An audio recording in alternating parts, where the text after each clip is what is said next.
오늘은 여러분이 꼭 알아야 할 핵심 정책이며 서울시의 재개발 재건축 핵심 전략, 신속통합기획에 대해 최소한 기본적으로 알아야 할 부분을 핵심만 정리해드리겠습니다.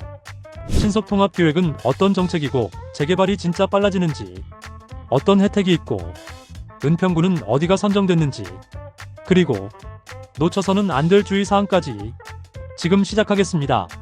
그럼 신속통합기획이 어떤 정책일까요? 이 정책은 이름처럼 신속하고 통합적으로 진행되는 서울시 정책입니다. 기존에는 정비구역 지정까지 평균 5년 이상 걸렸는데요. 심해, 주민동의, 보고, 조율 등 정비구역까지의 행정 절차가 정말 복잡했습니다. 하지만 신속통합기획구역으로 선정이 되면 정비계획 수립에서 조합 설립까지 평균 3년 이내로 마침으로써 전체 사업기간을 최대 5년 6개월 단축시키는 획기적인 정책입니다. 서울시가 계획부터 참여하여 통합심의 제도를 도입함으로써 계획과 심의 인가 등의 흐름을 모두 표준화해서 빠르게 실행하게 됩니다. 쉽게 말해 서울시가 주민전문가자치구와 함께 통합계획을 사전에 확정한 뒤 그 기준에 맞춰 빠르게 심의와 인가를 해주는 방식입니다. 속도가 최우선인 재개발 재건축이기에 이를 준비하는 주민들은 정말 매력있는 정책이랍니다. 그럼 여기서 핵심 장점 3가지로 정리해서 다시 설명드리도록 하겠습니다. 첫째, 압도적인 속도가 불확실성을 최대한 해소시켜주며 이는 사업비 감소로 조합원들의 부담을 줄여주게 되어 있습니다. 즉, 재개발 재건축은 빠르면 빠를수록 돈이 됩니다. 둘째, 유연한 도시계획 기준을 도입했습니다. 기존의 층수, 용적률 규제가 너무 빡빡했던 부분을 일정 부분 풀어줌으로써 공급량을 증대시켜 주어 총 사업비를 감소시켜 줍니다. 예를 들면 2종 7층이었던 일반 주거지역 최고층을 25층 이상 가능하게 하고 기존 170%이었던 용적률을 최대 190% 플러스 알파까지 가능하게 하였습니다. 역세권 지역은 최대 700%까지도 검토하여 정말 놀라운 용적률 변화를 주었습니다. 셋째, 혁신적인 디자인 변화입니다. 서울시가 제시한 5대 디자인 혁신안은 그냥 아파트를 짓는 게 아니라 도시를 새로 디자인하는 수준까지 혁신했습니다. 수변 감성 도시, 감성 디자인, 쉼터 조성, 미래세대 맞춤형 평면, 경계 허물기, 이런 디자인 혁신 내용을 보면 이건 도시 리뉴얼이지 그냥 재개발이 아니라는 이야기가 절로 나올 정도입니다. 그럼 다음은 실제 추진 사례를 한번 살펴보겠습니다. 신속통합기획은 2021년부터 서울시 전역에서 도입되어 현재 2025년 7월 약 122개 구역에서 활발히 추진 중입니다. 이미 상당수 구역에서 구체적인 성과를 보이며 기존 방식보다 훨씬 빠르게 사업이 진행되고 있습니다. 2021년 12월 28일 민간 재개발 후보지 공모를 통해 최종 21곳을 최초로 발표했으며 지금까지 총 122개 구역이 선정되었습니다. 이 중에서 현재 가장 빠른 사업 진행을 보이는 구역은 2021년 12월에 최초로 선정되었던 면목 7구역으로 약 3년 7개월 만인 2025년 6월 14일에 현대건설과 SK에코플랜트 컨소시엄 시공사를 선정함으로써 엄청난 사업 속도를 보여주고 있습니다. 그러나 신속통합기획에도 꼭 알아야 할 주의사항이 있습니다. 이 제도가 무조건 좋은 걸까요? 꼭 그렇지만은 않습니다. 바로 말씀드리는 부분은 추진하고 있는 예비조합원, 관심 있는 예비 매수자분들 모두 주의해야 합니다. 첫째, 신속통합기획 선정 이후에도 주민 동의율이 낮으면 사업 자체가 안 될 가능성이 있습니다. 서울시는 2024년 10월 수유동 170-1 일대와 서대문구 남가좌동 337-18 일대의 신속통합기획 재개발 후보지를 취소했습니다.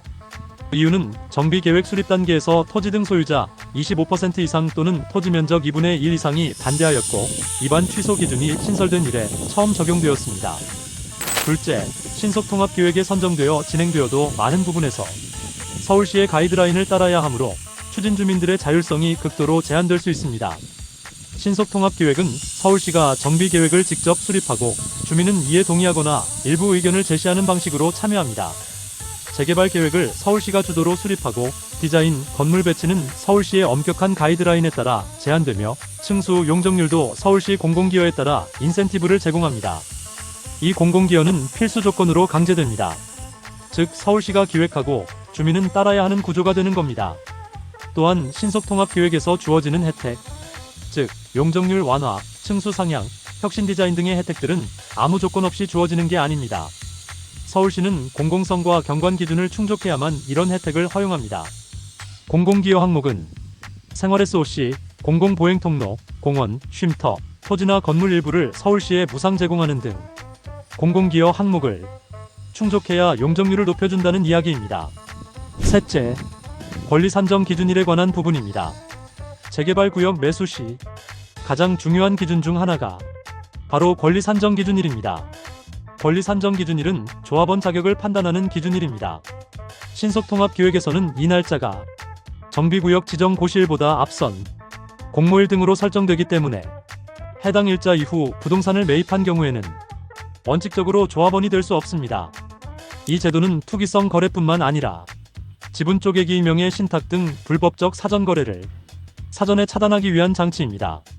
즉 실제 거주 목적이 아닌 사업 추진 정보를 악용한 투기나 불법 지분 분할 등을 막기 위한 기준선 역할을 합니다. 이 정책 내용의 핵심은 권리 산정 기준일 전에 착공 신고만 되어 있으면 조합원 자격이 되는가입니다. 이는 정말 중요한 신속통합기획구역의 조합원 자격과 입주권 문제이며 이는 지정된 구역의 연도에 따라 달리 적용되고 있습니다. 먼저 신속통합기획의 권리 산정 기준일은 보통 두 가지로 나뉘어집니다. 주민이 제안해서 구청장이 서울시에 후보지 선정을 요청한 날이거나 구청장이 자체적으로 서울시에 후보지 선정을 요청한 날로 정확한 날짜는 서울시 또는 관할 구청을 통해 개별 구역별로 확인 가능합니다. 정말 중요한 부분이니 추진하려는 주민분이나 매수하려는 매수자분들은 꼭 확인해야 할 것입니다. 그리고 2021년부터 2023년에 권리 산정 기준일이 지정된 구역은 보존 등기 없이 착공 신고만 되어 있어도 조합원 자격이 인정되지만 2024년 1월 1일 이후 권리 산정 기준일을 지정받은 구역은 보존 등기 여부에 따라 조합원 자격이 인정 안 될 수 있습니다. 즉 투기성 여부, 지분 쪼개기 등이 있었는지 검토 대상이 됩니다. 셋째, 신통기획 후보지로 선정된 지역은 투기 수요 유입을 막기 위해 대부분 토지거래 허가구역으로 지정됩니다. 이는 다음과 같은 매매 제한을 가져옵니다. 1. 매수 시 실거주 의무가 생깁니다. 가장 큰 제한으로 토지거래 허가구역 내 주택을 매수하는 경우 원칙적으로 2년간 실거주 의무가 부과됩니다. 즉, 전세를 끼고 매수하는 갭투자가 사실상 불가능해집니다. 단, 일부 임대가 가능한 경우도 있지만 이는 허가권자의 판단에 따릅니다. 신규 분양받는 수분양자의 경우 2년간 실거주 의무가 부과되지 않으며 자유로운 전세 계약 체결이 가능합니다. 이는 토지거래 허가구역 일반 원칙이며 신통기획구역의 신축 빌라 및 아파트의 경우에도 적용될 수 있습니다. 투자 목적의 매매가 제한됩니다.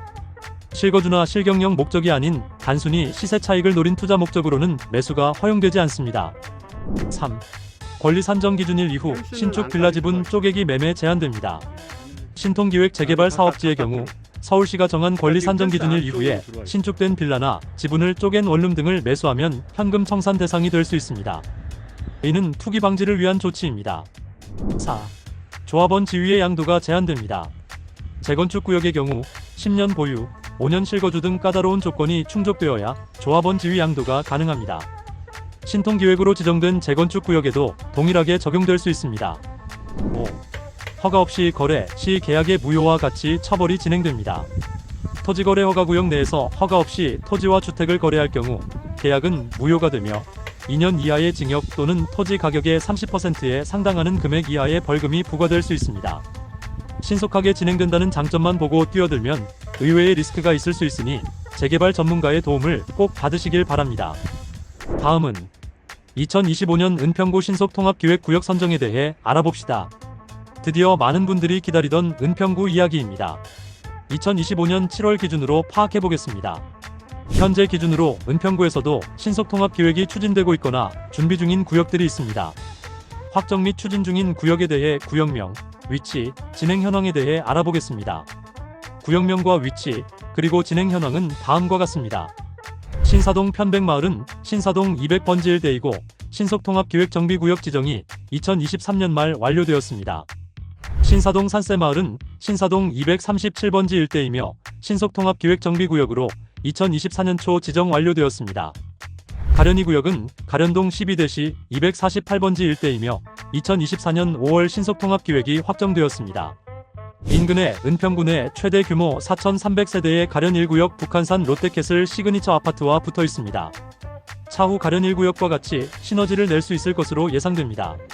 응암동 행복마을 구역은 응암이동 675번지 일대를 신속통합기획으로 추진해서 2025년 4월 28일에 선정되었으며 약 1000세대 규모의 단지로 계획되어 진행되고 있습니다.